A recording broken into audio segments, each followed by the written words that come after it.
जुबैर साहब, कल का सेटबैक से अगर आप निकल चुके हो तो आज फिर आप अप्रिशिएट करेंगे कि प्राइम मिनिस्टर ने अपनी हुकूमत की कामयाबियां आप गिनवानी शुरू कर दी हैं। दोबारा से कुछ बीच में गैप आ गया था जब से आप लोगों की मूवमेंट हुई थी थादियों के साथ, लेकिन कल की कामयाबी से जिसमें PMLQ ने ऑब्वियसली आपकी तमाम मुलाकातों के गुब्बारे में से हवा निकाल दी, उसके बाद प्राइम मिनिस्टर आज फिर कॉन्फिडेंट होकर आए, उन्होंने अपनी कामयाबियां गिनवानी शुरू कर दी हैं गुर्बत को लेकर। एक तो प्राइम मिनिस्टर को मेरा ख्याल है अब समझना चाहिए कि तकरीबन 4 साल मुकम्मल होने वाले हैं कि ये उनकी सोच पर नहीं होता कि गुर्बत में कमी हुई है या महंगाई में कमी हुई है या बेरोज़गारी में। ये उनको ये पता होना चाहिए कि ये स्टैटिस्टिक्स जो हैं ये दिए जाते हैं उन्हीं की हुकूमत की मिनिस्ट्री के नीचे दिए जाते हैं। जिस वज़ीर आज़म को ये ना पता हो कि गुर्बत में इजाफा हुआ है, गुर्बत में कमी नहीं हुई है जब से माशाल्लाह वज़ीर आज़म साहब सेलेक्ट होके आए थे, इस्लामाबाद में बिठाए गए थे, तो गुर्बत में, बेरोज़गारी में और महंगाई में, तीनों जो 3 बुनियादी चीज़ें होती हैं उनमें तबाही है, तबाही। और ये हम तो कहते ही कहते हैं, ये हुकूमत के आदाद शुमार भी कहते हैं, तो इसमें तो कोई शक नहीं। दूसरी बात आपने कहा मोनी से लाई की वजह से हम बड़े गमगीन हो गए होंगे। एक हमारी एक एफर्ट है और वो अभी जारी है, इत्तेहादियों से मिलने का। किस बुनियाद पे आपकी एफर्ट है? मतलब थोड़ा जुबैर साहब बताए ना, इत्तेहादी तो आपके साथ नहीं है, तो एफर्ट किस बेस पे? इनके बंदे तोड़ेंगे, PTI के बंदे आपके साथ मिलेंगे आके? हमने तोड़ने की जरूरत है, वो खुद टूट के आ रहे हैं और लिस्ट बढ़ती चली जा रही है। अच्छा, मैं आपको बिल्कुल विद ऑल ऑनेस्टी बता रहा हूँ, पहली बात तो ये है कि हमारी जो कैलकुलेशन थी वो कैलकुलेशन में 172 मेंबरान का जब हम बात करते हैं तो हमारे पास 172 से ज़्यादा है। अच्छा, मसला ये है, पॉइंट ये है कि आपने अगर अदम एतमाद की तहरीक लेके आनी है तो जितनी ब्रॉड बेस्ड होगी, जितनी ज़्यादा पॉलिटिकल पार्टीज चाहे वो इत्तेहादी पार्टीज हैं वो शामिल होंगी, उतना ज़्यादा एक मैसेज। अच्छा, 172 से ज़्यादा, एक मिनट जुबैर साहब, मैं समझने की कोशिश करो, 172 ज़्यादा आपके पास अभी आ गए हैं लोग विदाउट इत्तेहादियों की हेल्प के, आप ये कह रहे हैं? तकरीबन आपको नंबर काफ़ी दफ़ा बताया है उन्होंने भी, शायद खाकन अब्बासी ने। नहीं, तो आपसे पूछ रहा हूँ, कॉन्फ्रेंसेस वगैरह में तकरीबन 20 से ज़्यादा।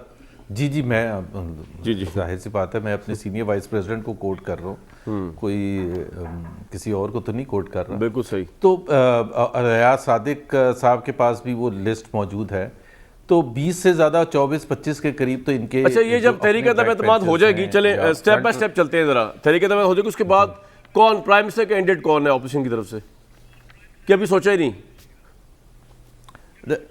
एक तो मैं तो कहता हूँ जब तक अदम एतमाद की तहरीक ना होना, टॉक शोज बंद हो जाने चाहिए। अच्छा, क्योंकि उससे सिर्फ हमारा राज ही खुल सकते हैं कि जी हम क्या करने जा रहे हैं, हमारी क्या प्लानिंग है। और ये सबसे ज्यादा सेंसिटिव चीज है कि आज अगर हमने ये चौधरी साहब बड़े खुश हुए हाँ मिलाइए होगा फौरन इस बात पे कि टॉक शोज बंद हो जाने चाहिए। अच्छा, हाँ, कंटिन्यू करें। टॉक शोज ये बिल्कुल खत्म होने चाहिए, या सिर्फ हुकूमत वालों को बुलाया करें। मैं तो आप सिर्फ हुकूमत वालों को बुलाया करें। जुबैर साहब की सोच पे मुस्कुराए। मैं तो जुबैर साहब के नुदरते ख्याल पे हंस रहा हूँ। अच्छा, ठीक है, लेकिन जुबैर भाई आपका मसला तो वो कबूतर है जो बिल्ली को देख के जो है ना आंखें बंद कर लेता है कि उसकी मौत नहीं आएगी, सॉरी टू से, लेकिन वो बिल्ली उसको पकड़ लेती है। तो मीडिया तो आपको पकड़ेगा और हर लिहाज से पकड़ेगा और सवाल करेगा। तो मैं ये सिर्फ हम आ रहे हैं ना, नहीं आप आ तो रहे हैं, पता नहीं इक़्तिदार में आ रहे हैं या बकौल गवर्नमेंट के जेल जा रहे हैं, ये तो नहीं पता अभी आप लोग कहाँ जा रहे हैं।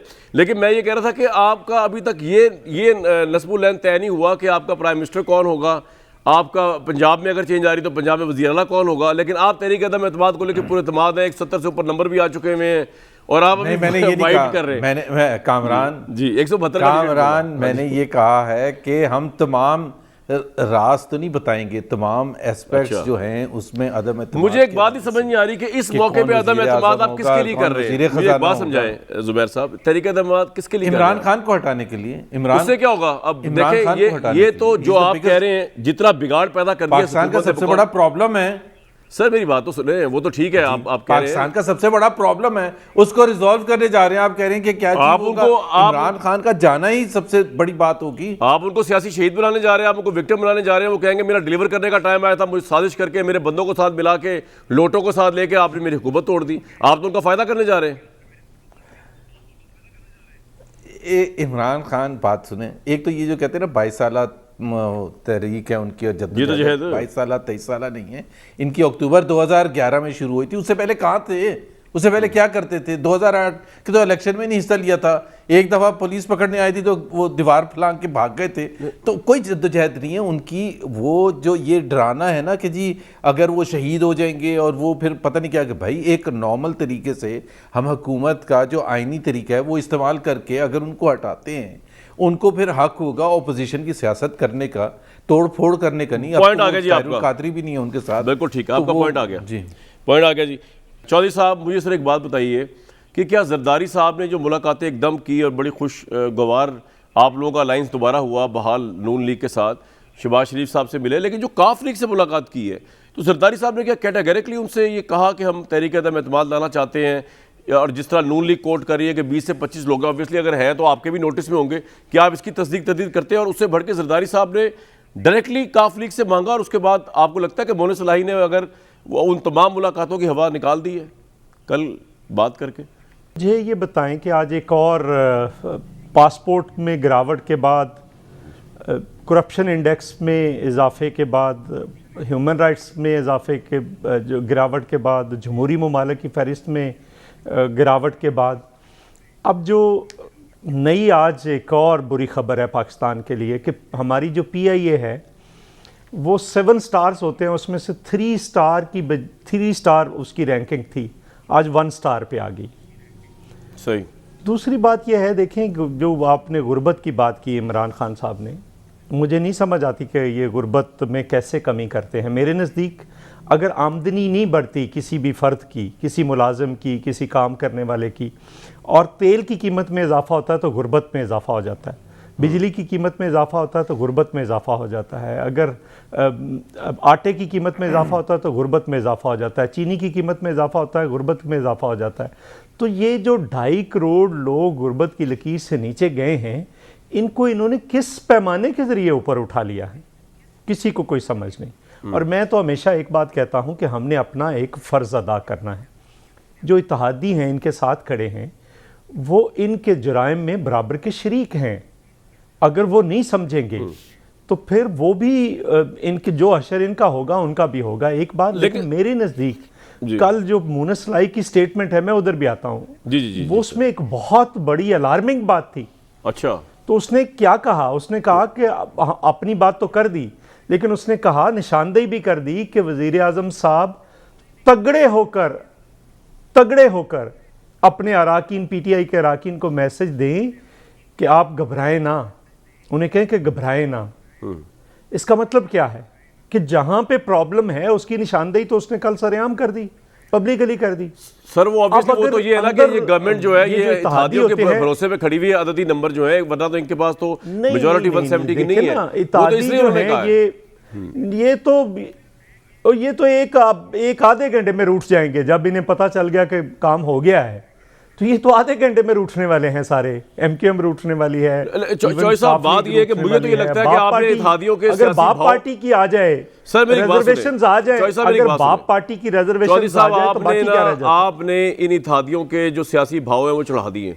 इन मुलाकातों से हुआ कुछ नहीं फायदा उनका, और आपने उनकी भी वैल्यू चढ़ा दी है, इस हद तक कि जो मोहन सलाही जिसको प्राइम मिनिस्टर वजीर लेने को तैयार नहीं थे बकौल मोहन सलाही के, अब वो प्राइम मिनिस्टर जो है वो उनके पूरे खानवादा को जो है, जिनको पहले डकैत कहा करते थे, आज कह रहे थे कि चौधरी शुजात से बड़ा कोई पॉलिटिशियन जैसा पॉलिटिशियन पाकिस्तान में पैदा नहीं हुआ। तो ये आपने किया कारनामा सारा ये जो। अच्छा, आपने अभी तक जवाब मुझे नहीं दिया कि जरदारी साहब ने सिर्फ मुलाकात करके खैरियत दरियाफ्त की या उनसे तहरीक अदम एतमाद में ताउन मांगा? उन्होंने फ़ौरन जवाब दिया, और क्या जवाब दिया या टाइम लिया, क्या किया? थोड़ा बताएं तो सही ना सर कौम को। नहीं, अभी तो उन्होंने सिर्फ खैरियत ही दरियाफ्त की है। अच्छा, और अगर आपके बकौल हालत ये होगी है क्या वो मोहन सलाई पे तकिया करके बैठ गए हैं, तो फिर तो इन्हें सोचना चाहिए कि कहाँ पे खड़े। लेकिन सर ये एक और बात आपसे तस्दीक तरदीद करना चाह रहा था मैं कि ये बड़ी बात उठी कि जी परवेज़ सलाही साहब के साथ मुलाकात के अंदर जो है ना, वो परवेज़ सलाही साहब या PMLQ चाह रही थी कि आपके पास क्या है देने के लिए। नून लीग की खासतौर मुलाकात जो हुई तो आप लोगों के ज़हन में था कि शहबाज शरीफ को मुतबादिल के तौर पे प्राइम मिनिस्टर लाया जाएगा फेडरल में, और PMLQ को पंजाब दे दिया जाएगा। लेकिन नवाज शरीफ साहब ने जो है ना वो एक नया टर्न लिया, उन्होंने कहा नहीं खुर्शीद शाह जो है उनको प्राइम मिनिस्टर बना दें और ये जो है पंजाब तो मैं अपने पास रखूंगा। ऐसा हुआ है जिससे बड़ा सेटबैक हुआ है पीएमएल की और आपकी मुलाकातों? ये ऐसी कोई नहीं, अभी ऐसी कोई बात नहीं, इस स्टेज तक नहीं, कोई हतमी बात नहीं। ये बात फरूख हबीब साहब बड़ा कोई कैंडिडेट सामने नहीं अभी आया। सही, फरूख हबीब साहब कॉन्फिडेंट है, चौधरी साहब भी अभी मार्च भी कर रहे हैं आपके खिलाफ, वो प्रेशर भी आप पे माउंट होगा, पीडीएम का मार्च भी आएगा और बड़ा टाइम भी कम है, अदम एतमाद नहीं भी आती, डिलीवर कर पाएंगे अब इस 1-1.5 साल के अरसे में इन तमाम दबाव उसके साथ? देखें यकीनन हमारा जो फोकस है वो अपनी जो है वो डिलीवरी के ऊपर है और हमें इनके ना मार्चेस की कोई फ़िक्र है ना हमें इनके अदम एतमाद की कोई फ़िक्र है। हमारा देखें इसके ऊपर किसी किस्म का जो है वो कोई फोकस नहीं है। ये अपने काम करते रहे, पहले भी इन्होंने किए हैं, अब भी करते रहे, हमें से कोई फ़िक्र नहीं है। हमें तो जिस हालत में ये मुल्क छोड़ के गए थे, जो 30-40 साल में 3-3 बार इनको मौके मिले थे, वो सबके सामने है। आज मुल्क की एक्सपोर्ट्स ये डिक्लाइन के ऊपर छोड़ के गए थे, आज इस मुल्क की रिकॉर्ड एक्सपोर्ट्स हैं, आज रिकॉर्ड जो है वो टैक्स कलेक्शन हो रही है, आज 12 अरब डॉलर की सिर्फ टैक्स कलेक्शन हो रही है, इंपोर्ट हुई है, जिससे मुल्क के अंदर इंडस्ट्रियलाइजेशन होगी बड़ी तेज़ी के साथ। 1000 अरब रुपए का कोरोना के दौरान बड़ी 100 कंपनियों ने प्रॉफिट कमाया है, जिनको प्राइम मिनिस्टर ने भी कहा कि अपनी तनख्वाहें भी बढ़ाएं, ट्रिकल डाउन करें ताकि लोगों की आमदन के अंदर जो है वो इजाफा हो। 1000 अरब रुपए के कंस्ट्रक्शन के मंसूबे जो हैं वो शुरू हुए हैं।